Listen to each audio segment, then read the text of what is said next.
রাষ্ট্রীয় স্বয়ংসেবক সংঘ 100 বছর হয়ে গেছে, 100 ইয়ার্স হয়ে গেছে। পৃথিবীর সবচেয়ে বড় একটি সংগঠন, যাদের সদস্য সংখ্যা সবচেয়ে বেশি। তো 2026-এ দাঁড়িয়ে হিন্দু রাষ্ট্র বলছে যে হিন্দু রাষ্ট্র হবে আমাদের ভারত। এটা হলে কি হবে, মানে হিন্দু রাষ্ট্র হলে কি হতে পারে, কেন দরকার হবে? মানে কি, কে বলছে হবে? ভারতবর্ষ হিন্দু রাষ্ট্র। হিন্দুস্তান মানেটা কি? হিন্দুস্তানের সংস্কৃত করলে তো হিন্দু রাষ্ট্রই হয়। তাতে নতুন করে এটা আসলে একটা কালচারাল মার্কসিজমের তৈরি করা ন্যারেটিভ, লোককে ভয় দেখানোর জন্য। রাষ্ট্রীয় স্বয়ংসেবক সংঘ একটা থিওক্রেটিক স্টেট তৈরি করতে চায় না। ভারতবর্ষ হিন্দু রাষ্ট্র।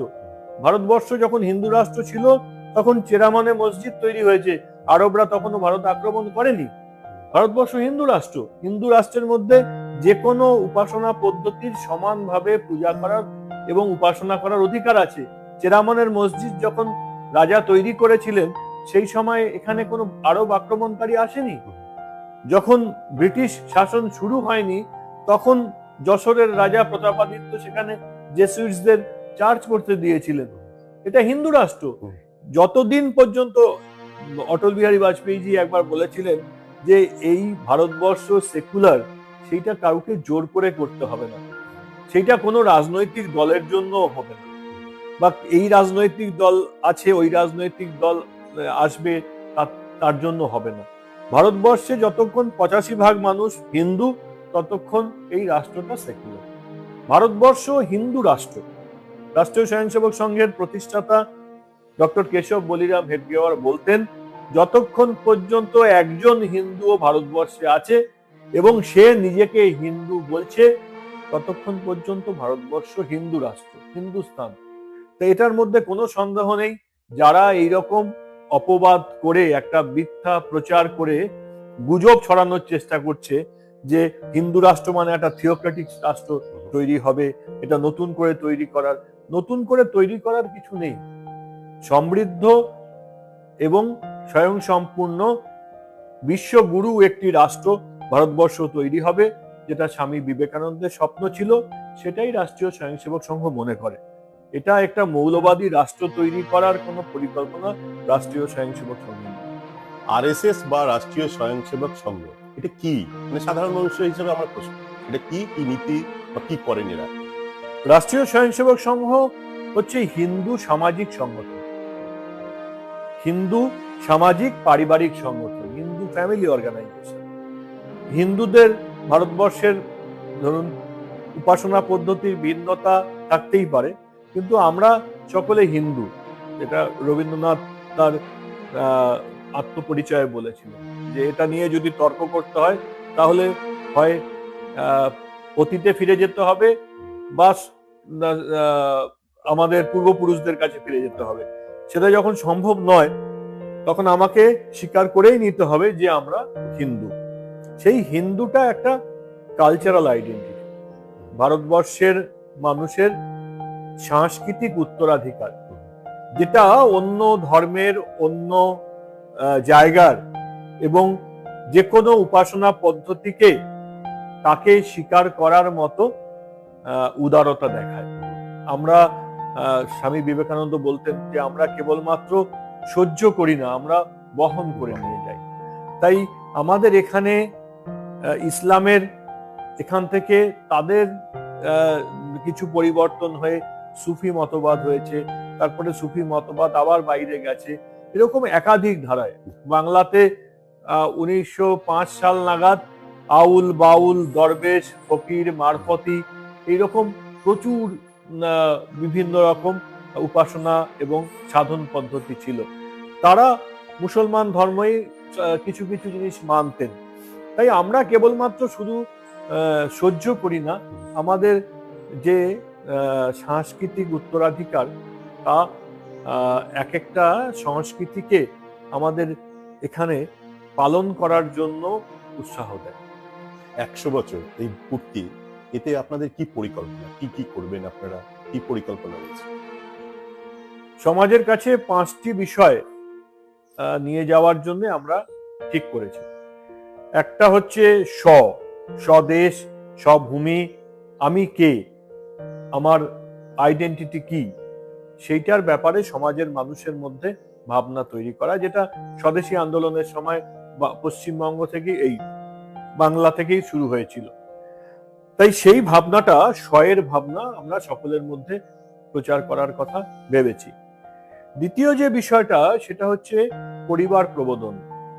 আমরা এত আক্রমণের পরে, এত কিছুর পরেও ভারতবর্ষ এখনো পর্যন্ত নিজের সংস্কৃতি নিয়ে টিকে আছে, তার মধ্যে পরিবারের একটা বড় ভূমিকা আছে।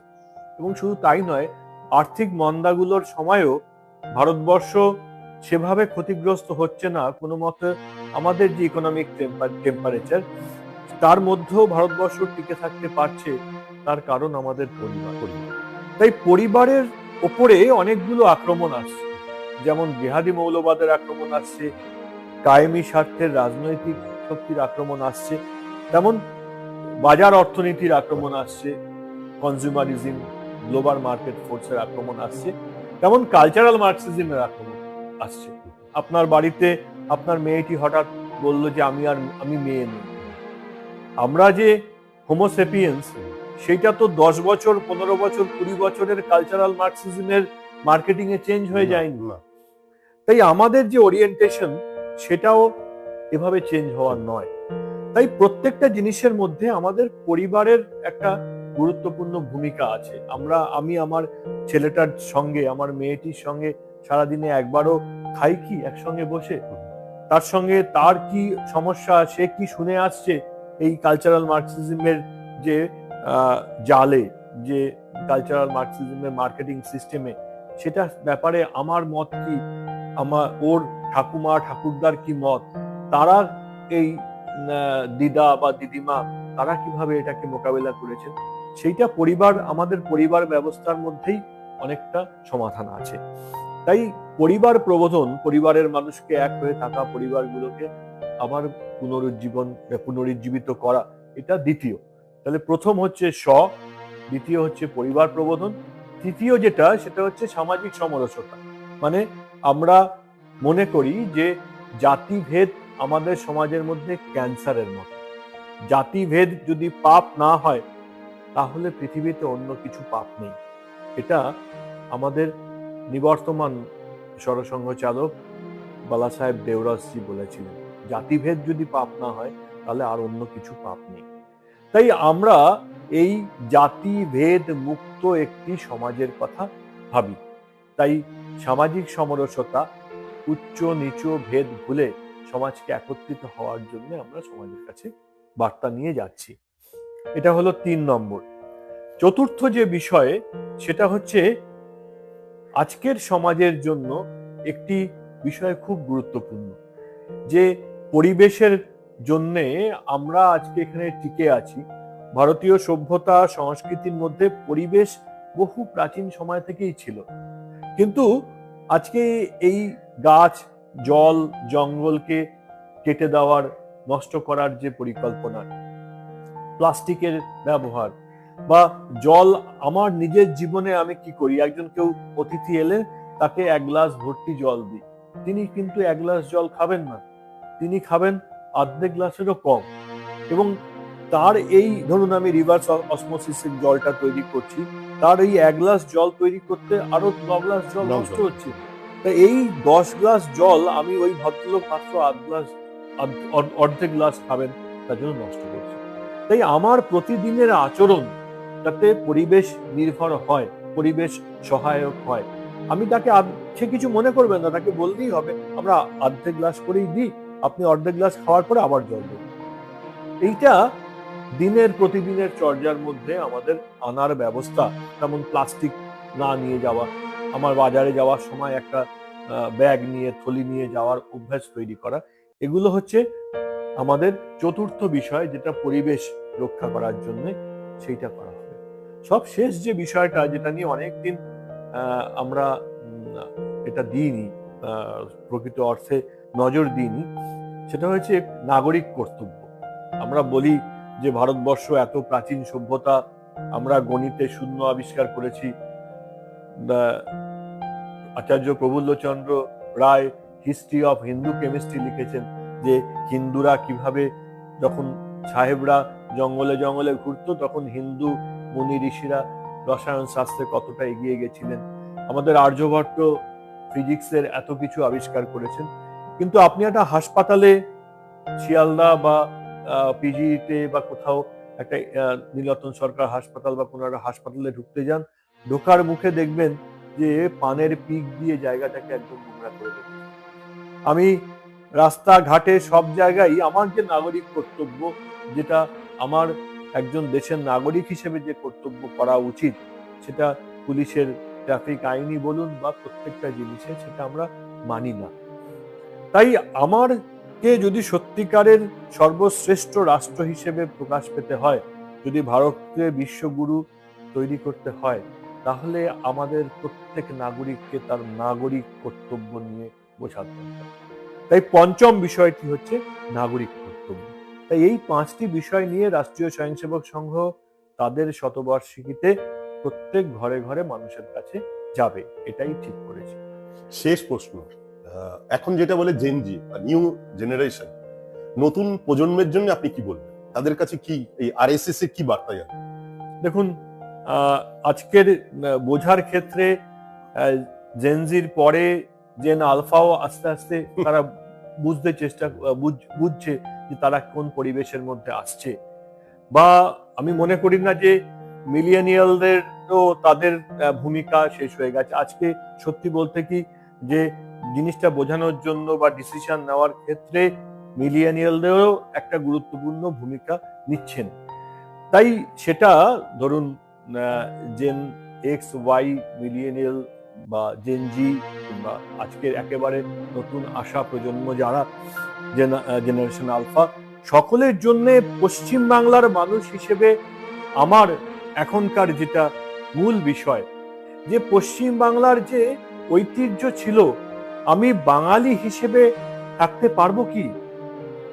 বাংলাদেশ আমাকে চোখের সামনে দেখিয়ে দিচ্ছে যে হিন্দুকে যদি নিশ্চিহ্ন করে দেওয়া হয়, হিন্দুত্বকে যদি মুছে ফেলা হয়, তাহলে বাঙালির অস্তিত্বও থাকে না।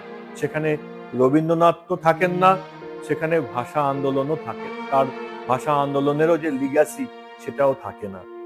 তাই আমি এখানে টিকে থাকতে পারবো কিনা, আমি এখানে আমার নিজের ঐতিহ্য সংস্কৃতিকে নিয়ে বাঁচতে পারবো কিনা, সেটা একটা গুরুত্বপূর্ণ বিষয়। আরেকটা বিষয়ে অনেকটা যুক্তিবোধের বৈজ্ঞানিক ইয়েতে আমাদের বাংলাদেশ থেকে অনেককে তাড়িয়ে দেওয়া হচ্ছে। ধরুন 51 সালে যে জনসংখ্যা ছিল 24%, আজকে 7-8% হয়ে গেছে। তো এই মানুষগুলো তো কোনো একটা কৃষিক্ষেত্রে কাজ করতেন, তাদের শহরে কোথাও বাড়ি ছিল বা তাদের জমি ছিল, সেই জমির যে পরিমাণ, সেই জমির পরিমাণটা আমাদের মানুষদেরকে তাড়িয়ে দিয়ে ভারতবর্ষে আশ্রয় নিতে হলো, তো সেই জমিটা গেল কোথায়? তাই আজকে এটাও একটা সঙ্গত দাবি যে বাংলাদেশের যদি তারা মনে করেন যে ওখানে হিন্দুদের স্থান নেই, তাহলে নেহেরু লিয়াকত চুক্তির পরের থেকে আজ পর্যন্ত বাংলাদেশ থেকে যারা অসহায়ভাবে এখানে এসেছেন, তারা যে জমি ওখানে ফেলে এসেছেন, তাদের তো জীবন নির্বাহ করার জন্য তাদের জমি চাই, তাদের জীবিকা আনতে হবে। আমি মনে করি নতুন প্রজন্মকে বিজ্ঞান ভিত্তিক ভাবে, যুক্তিবোধ দিয়ে এইসব প্রশ্নগুলোর উত্তর খোঁজার প্রয়োজন, এবং এগুলোর মধ্যে মানবিকতা আছে, এর মধ্যে কোনো সাম্প্রদায়িকতা নেই। এতক্ষণ আমরা শুনছিলাম ট্রাভো পডকাস্টের জীবনের গল্প, যা আপনাদের ভাবাবে। এখানে ছিলেন আমাদের সেই বিখ্যাত এবং পরিচিত মুখ ডক্টর জিষ্ণু বসু মহাশয়, যিনি আরএসএস বা রাষ্ট্রীয় স্বয়ংসেবক সংঘের প্রচারক। 3টে রাজ্যে উনি প্রচার ভূমিকায় রয়েছেন। তার অমূল্য সময়, ব্যস্ত সময় বের করে আমাদের ট্রাভো পডকাস্টে এসছে, এই জন্য অসংখ্য ধন্যবাদ। অসংখ্য ধন্যবাদ আপনাকে। পরের এপিসোডে আপনি লক্ষ্য রাখুন, ওনার মুখ থেকে আরো কিছু নতুন কথা শোনার জন্য, যেগুলো ভুল বার্তা যাচ্ছিল, যে সম্বন্ধে আমাদের অনেকেই জানি না আসলে কি ঘটনাগুলো। আজকে যেমন 3টে প্রশ্ন আমি ওনাকে রেখেছিলাম, তার উত্তর দিল। পরের এপিসোডে আরো থাকবে। আপনাদের মধ্যেও যদি কোনো প্রশ্ন থাকে কমেন্ট বক্সে জানান, আর কেমন লাগলো এই অনুষ্ঠানটা সেটাও লিখে পাঠাবেন। ট্রাভো পডকাস্ট, জীবনের গল্প যা আপনাকে ভাবাবে।